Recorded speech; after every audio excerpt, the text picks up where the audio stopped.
Last week, we officially moved into our new home. It's been exciting and it's also been surreal. We never thought we'd be back home or much less living in our own house. And over the last couple of days, as I've been unpacking several boxes here and there, the first thought that came to my mind was stewardship. While there are many boxes that we are having to go through, I am filled with joy knowing that each of these boxes are a blessing from God, that we have been taken care of by our Father. When you hear of stewardship, the first thing that you think about is finances. And I think that that is great that you think of finances first. But I also want to add a few other items or a few other areas that I actually have been thinking about as I have been unpacking and trying to get ourselves settled into this new home. I am thinking of the different areas now that I want to steward really well this year, and I want to work towards doing better and making sure that these areas also honor God.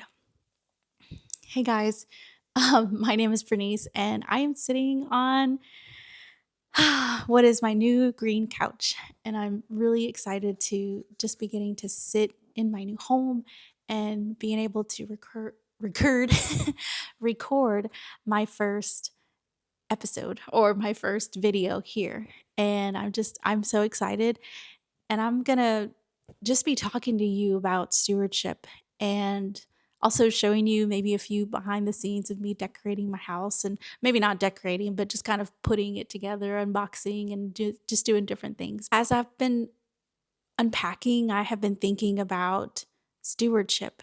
And honestly, that was literally the first thought that came to my mind as soon as I was overwhelmed by all of the boxes that I was having to unpack.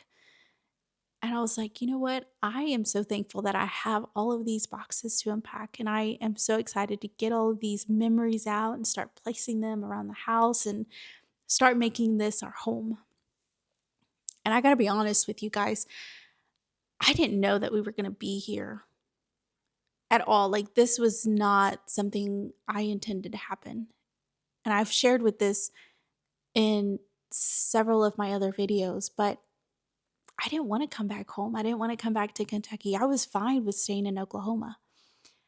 But I also knew that if God had a plan for us to come back for a specific reason and purpose, then I'm not going to disobey that. I'm not going to go against what He already has in place for us.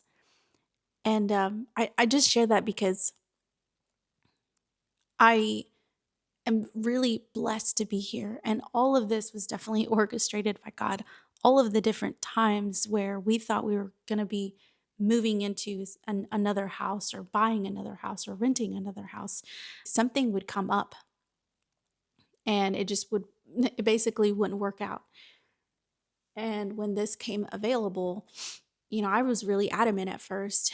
And so it took a little bit of time for me to kind of get in here um, and now that we're here, I'm so thankful. I'm so thankful that I'm here. I'm so thankful that we're here in this house, and I just have so much gratitude for what God does for us, even when we sometimes want to rebel and we want to find something better.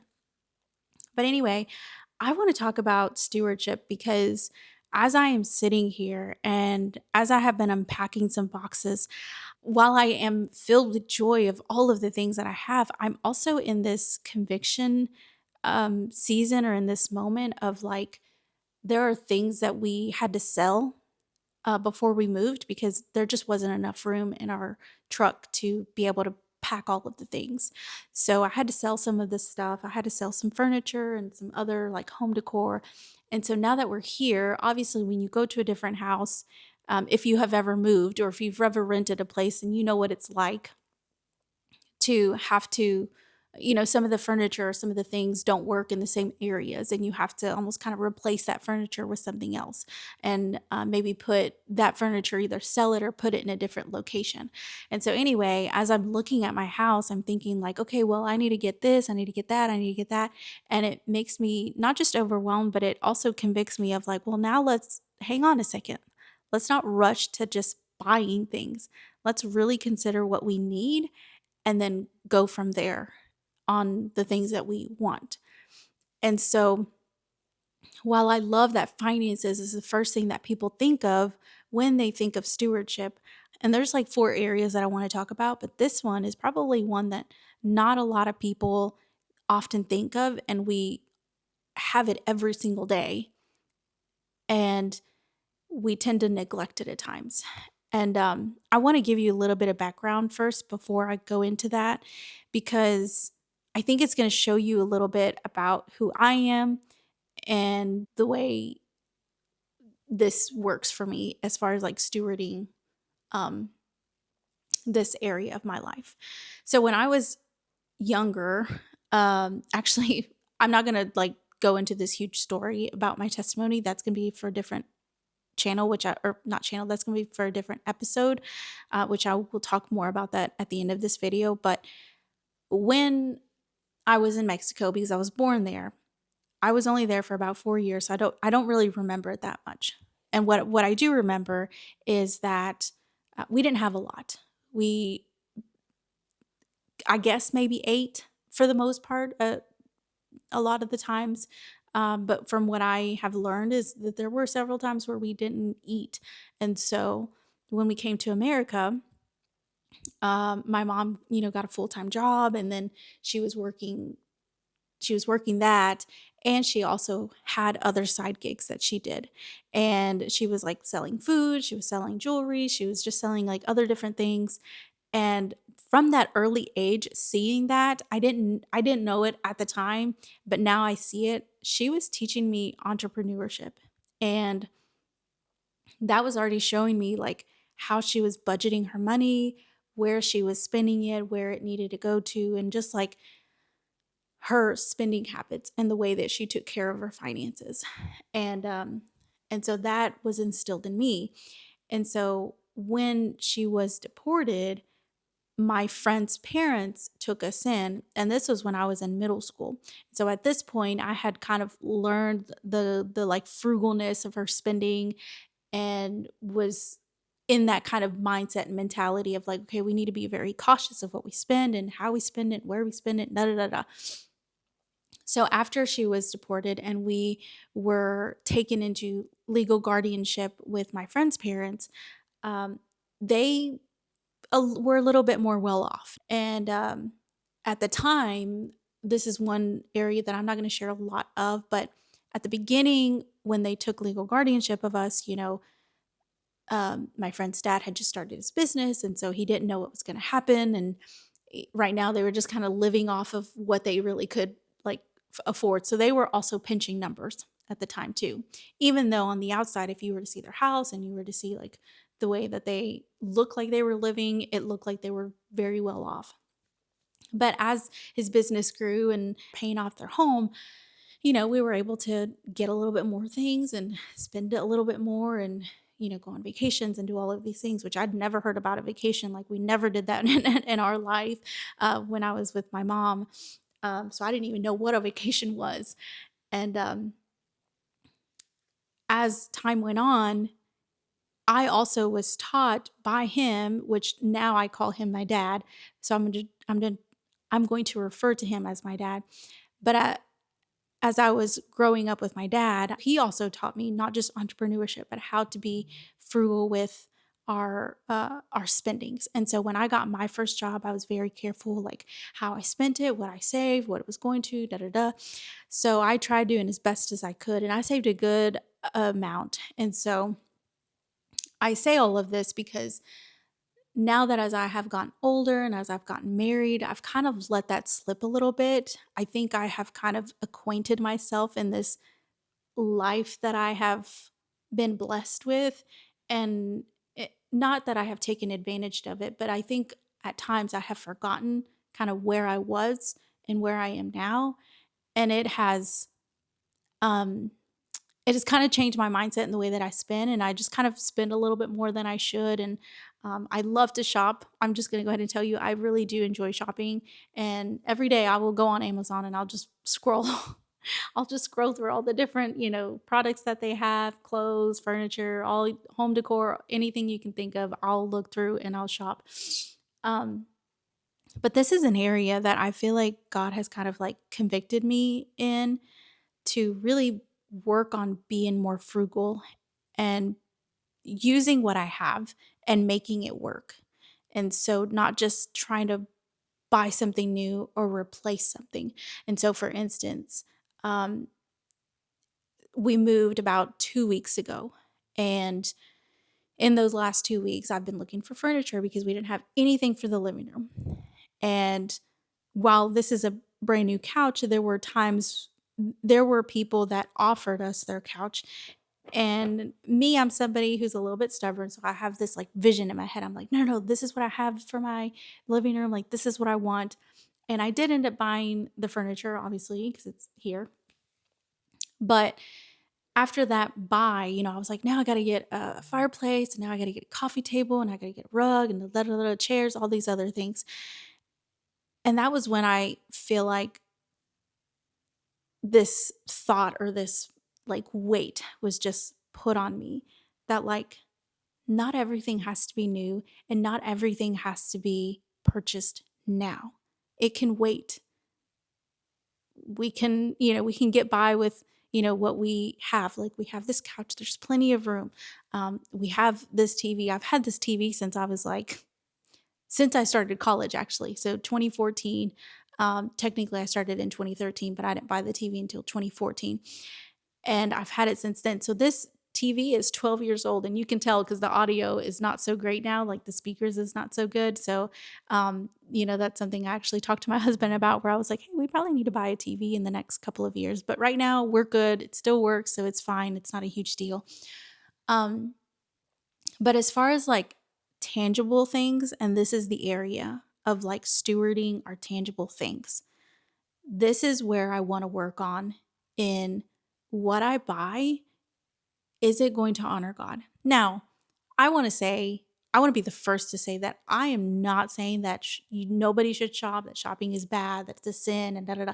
Because I will tell you that it's great to go shopping. It's great to spend things on yourself. It's nice to go and like pamper yourself and, get something every now and then. I think God allows us that. I think that's a blessing from the Lord, honestly. But I think that there comes to a point where it's like, are we doing it just to like get that dopamine, or are we doing it to really like pamper ourselves, to really like, give us that little encouragement that we might need? What I'm just trying to say is like, I am not saying there's anything wrong with shopping, but there can be an addiction to shopping. And so for me, I am crossing that line of like, I am just shopping just to shop, just to buy. Splurging every now and then is fine, but there can be a problem when you spend too much, and you're also spending when you don't have that money to spend, especially. And not that we're in that place, but it's like, I feel like we could get there if I don't do something. And so that's one of the areas that I'm working on in this season of my life, in this year, and then moving forward from there. So, stewarding the tangible things, that's something that I am wanting to work towards. And something I have to remind myself is kind of where I was before, like, how my mom was frugal with stuff, how we didn't always have everything, but we had just what we need. And so to me, I'm like, if there's a fridge full of groceries and food, and we have electricity, and, we have a bed to sleep on, I think we are covered. We have everything that we need. And then the other thing that I am wanting to steward is my body and the condition that I want it to be in. So when I was younger, I used to do sports, all kinds of sports. I did soccer, I ran track, I did tennis, I did softball, I did cheerleading. Like, I did a lot of different things. And I loved every single one of those things. And I think I loved it so much because there was always some competitiveness to it. Like, I always had to strive to work hard so that I could win or so my team could win. And so there was always like an outcome to it. But now that I have gotten older, I have kind of neglected to take care of my body. In the last month, I have had kind of unexplained pain, just because I've slept bad and it hurt my back, or just because I walked a certain way or like turned my head a certain way and then my neck hurts. And I'm like, oh my goodness. And after doing like a little bit of research and stuff, and I'm not a nurse, I'm not a doctor, I'm not a nutritionist, I'm not a health professional any type of way. So I just want to make that very known. But with some research that I have done, the older you get, and if you don't stay active and you don't take care of your body, you start to deteriorate inside. I feel like if I could see the inside of my body deteriorating before my eyes, I would probably do something a lot more quickly, because we can't see the inside of our bodies. But there are signs that show us that our body is deteriorating. I keep saying that word wrong. Deteriorating.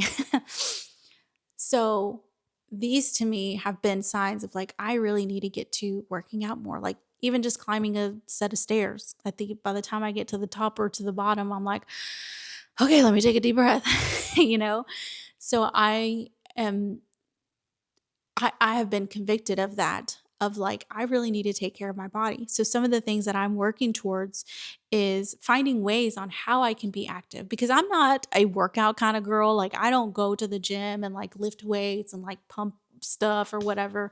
Like I need something to compete with. And I mean, like, I guess in some way, like I could compete with my old self, but like, I don't know. I feel like there's got to be other people involved for me to want to participate. I'm much of like a group activity kind of person. I love anytime we have like a sports thing that goes on for like adults or whatever. Like our school here, they do like an alumni game, which they have all of the alumni come and we'll play with the current high schoolers. We'll do like a, uh, alumni versus like students game, soccer game. And I love that so much because I'm like, yes, like I'm going to show these kids like I can still run, I can still do it. The last time I did that was like I think 4 years ago, cuz we've, been in Oklahoma since then, but um after that game, I was like, I'm done. I can't do it. And I was so sore the next day, like everywhere. It hurt. My body was like, just like, you can't do this anymore. And it's like, no, I can't just like get up one day and just start running and expect to like run 5 miles. Like you have to work your way up. So anyway, I'm trying to figure out ways on how to like nurture my body and keep it physically active. And so now that we're moved here, I will say that there is a very beautiful neighborhood here. And so I'm planning on walking the dogs and getting out with them. And once we get a fence built around the house, we can play with them outside, let them run. And we're going to throw the ball with them, play soccer, and all of that good stuff. But anyway, yeah, that's an area that I'm also working on. And then the other thing, as far as like taking care of my body, not just the physical part, but like the mental part and the spiritual part as well. I believe that that's an area that not a lot of us think of. And so we can brain rut ourselves from scrolling. And I have come to find out that like when I'm not scrolling, I'm kind of like almost shaking because I'm like, I need to scroll. I need to go and see what's on, TikTok or on social media or whatever it is. And I am trying to work on that. I'm trying to like reduce that time. And so that's an area where I'm trying to work on and feed myself more with like going outside and letting my brain just kind of like take in everything, just like be in silence, complete silence, or reading a book and being able to actually like see the words and like read it out loud. And I do that with my Bible study. Like I sit down and I read it out loud, because if I look at my phone, I can get easily distracted. And so for me, that's something I have to do to keep myself accountable from not getting distracted. Um and then maybe doing other things like uh trying to do more like home cooking and stuff to take care of my body, mentally as well. Because when you cook, you get to use your hands, you get to be creative, you get to, do those things. And so it's started to be a little bit more fun. And so I'm actually going to try to make my own homemade bread. We'll see how that goes. I've only made homemade biscuits once, and they didn't turn out that well. So, and I'm a decent cook, and there's a few things that I can do pretty well. You can ask my husband. He likes my spaghetti and my chili or my taco soup. Um, but as far as that goes, I think that's really about it. So I'm working towards being not necessarily a homemaker, but definitely trying to do more like home baking. But yes, my mind, helping my mind, feeding it good things, not brain rotting it through doom scrolling or just always watching TV. So yeah, that's an area that I'm also working on. And then the other area, this is one that I kind of have been working towards in the last couple of years, and I think now it's starting to become a little bit more noticeable in my life, and that is using and stewarding well the gifts that I have been given, the hobbies, the passions that I have. And I work from home. And so what I get to do is very, very fun. I love what I get to do. I'm still growing. My business is not like huge or whatever, but like I am definitely enjoying getting to grow in this area. And I'm working towards trying to grow in my business. But there's hobbies that I also love to do. Basically, I'm multi passionate. I love to do several different things. And I think that's where I kind of struggle because I'm like trying to figure out which talent is it that you want me to like shine in, God? Like which one is it? And so that's something I'm trying to work towards in the last couple of years that I have been trying to do. And now I've started this YouTube channel because after taking my spiritual gifts test, I have found that I am my top gifts were like encouragement, prophecy, and like what was the other one? There was another one. I can't remember what it was, like wisdom slash something else. I can't remember what it was. But anyway, I have thought about making this channel into like several different things. And I've mentioned that in my video of like, you might see a vlog, you might see a sit down like this, or you might see me doing like you know, a DIY with me. I don't know. I don't know if I said that actually. But anyway, there's just different types of videos that I want to create. But I have come that I kind of like sitting down like this and being able to talk with you like this. But I also want to do a series of testimonies and be able to share people's stories. And I love that idea. And so that's something I want to do because while you may not think that your story matters, I can definitely tell you that your story that you think is very plain is probably what somebody would love to have had. And that in itself is a testimony because God has been protecting you. You've had people in your life that have been praying for you and have been loving on you and nurturing you. I feel like that's God's hand over your life protecting you. And that is a testimony on its own, which leads me to the other thing that I would love to do is I would love to have people submit prayers, and they can be anonymous, but be able to kind of announce those so that we can pray for each other. And I watched a video not last night, but the night before with my husband, and it was talking about prayer and how prayer was powerful and like what happens and like, why isn't a prayer answered or why is a prayer delayed and like all of these things.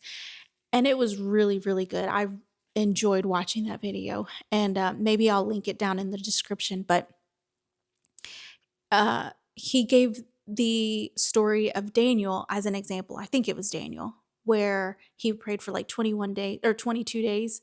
And he was basically asking the question of like, after 22 days, the angel showed up, which I'm going to be honest, I've not read the book Daniel just yet, at least not fully. I've kind of read stories here and there. So I could be totally wrong. So please correct me. But after 22 days, the angel came and was just like, sorry, like, sorry to, I mean, he didn't apologize, but he was just like, the reason I was like, I didn't come sooner is because I was being held by the enemy. Like, there was a war going on. So, like, while Daniel was praying, the enemy was trying to keep, God from actually coming to him. And so he was saying, like I was on my way, like I was coming, but like I was getting stopped by the enemy. Like they were trying to keep me from coming to you. And then he finally got there, and the guy who was like kind of narrating the story, he was just like, what if Daniel stopped praying at day 21? Or what if he only prayed for 4 days? And it made me really think of like, some of the prayers that I've had. And I just stopped praying because I was just like, God's not answering. Like it's been months or blah, blah, blah. And God's just not praying, or God's just not answered.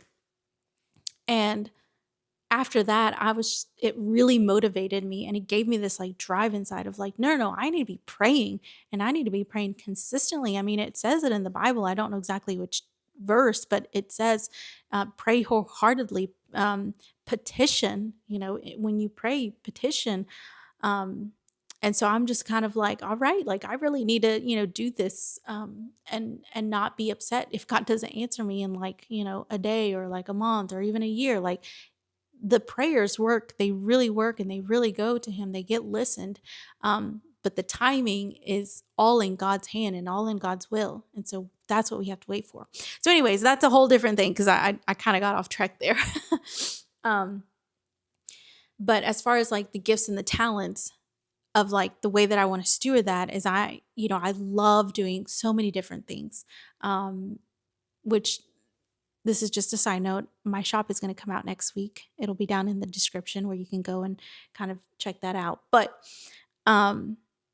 yeah, I'm trying to figure out exactly what I love to do, what I love to share, because I want to share God's word with you. I want to share hope. I want to share encouragement. But I am also somebody who's very funny. Like I have done funny skits in some of my other like social media accounts. And so it's like, I'm trying to figure out which one I want to do because I love both of them. Like I love sitting down like this and having very more honest, deeper conversations with you. But I am also very funny where I like, I like to do funny skits. If you've ever, checked out my accounts. So anyways, there's like two different versions of me. They're all the same version, but it's just like I can sit down and have a very raw conversation with you if you really wanted to have one.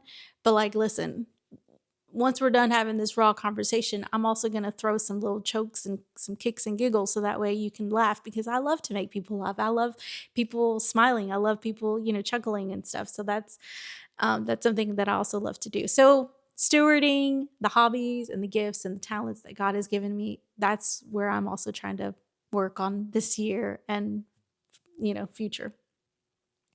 And then lastly is the relationships that we have with people. And this is an area that has been very difficult for me for as long as I can remember.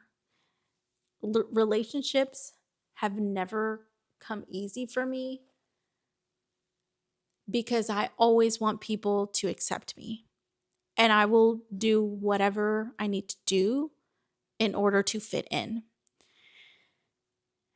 Not only that, but when I went to see a counselor to go through some things, heal through some things, I discovered that I manipulated people.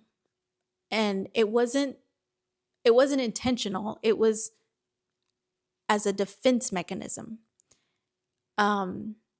Because I wanted people to love me. I wanted to be accepted so much. And part of this was because of me not having a dad in my life and, kind of my mom being deported and those kinds of areas. So after learning that, I would pay attention to the conversations that I would have. And every now and then I would catch it, but it wasn't always. But every now and then I would be like, "Oh my gosh, there it is! Oh my gosh, I just did it." And so that's something that I have been working towards.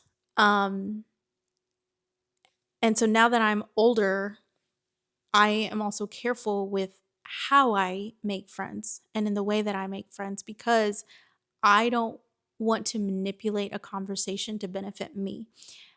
So as I am trying to work towards making new friends and building um, a group here, I am very mindful of what I say, how I react, and what my intentions are when I react and when I engage. And this goes with my spouse, this goes with my family. I feel like I have learned so much about myself and how I have pursued friendships in the past and relationships in the past. And now this time, like, I'm coming in fully myself. And there might be days where, I might not be perky. I might just be like, hey, nice to meet you. And then I might not say anything at all. And just, it might be a silent conversation where they might not say anything because they're not a very talkative person. But I am not going to try to fill in the conversation. Now I might try to get to know them a little bit, but I'm not going to try to force anything if they just don't want to talk. Um, because to me, I feel like some people, it takes them a little bit longer to warm up. And for some people, they'll just kind of jump in and kind of just tell their whole life story, which for me, I'm just kind of like, great, I don't have to do all the talking. But for other people, I'm just like, I feel like I'm like, clawing a chalkboard here, trying to like get something, which is not bad, because I think people like that are, I honestly, I think people who don't respond so quickly or like pour out everything are probably the people who are going to be the most loyal to you, because they have a lot to give, but they're very cautious on who they give it to. And so that's kind of somebody that I want to reflect in some way. Like, I'm still wanting to be very open and like engaging with somebody, but like I'm also not going to try, like, if I go into a room, I try to get an idea of like the atmosphere of the room. And if I feel like the atmosphere is something that God wants me to like engage with, and of course, like, I'll pray too before I go in. I'm like, Lord, just, let the conversations flow, and like, don't let me push it, and don't let me, try to like just win friendships over or whatever. Let me truly go into this, like, even if I just make one friend, or even if I just make one acquaintance and then we never talk again, that's fine. So that's something that I am trying to work towards. But relationships is something that I've struggled with, and it's an area that I want to do better at in stewarding. Even the ones that I have now, like, I want to steward those well, and I'm trying to mend some of those relationships that I have, like with family, and showing them that like I'm a different person. Like, I love you, and I'm going to pray for you, and because I want to be so in love with Jesus, that like, if it might embarrass you for me to like pray with you right then and there, because I would not have done that before. But like now I don't even care. Like, if God says pray, I'm gonna pray. Now, I don't know if like God kind of speaks like that, but I think that he can give us the Holy Spirit to help us kind of sense that conviction, or sense that in other people, or kind of just, hear that from him. So anyway, that's that's what I have. I know that was a little bit long, and so I appreciate you sticking around for that. But these are areas that I am working on. And if you want to share any tips, or if you want to share some of the areas that you are working on that maybe I didn't talk about, let me know. And if there's something in this story that resonated with you, I would love to know as well. But that's what I have. I hope that this blessed you. I hope this message blessed you. And I hope you have a good day. And yeah, that's all I have.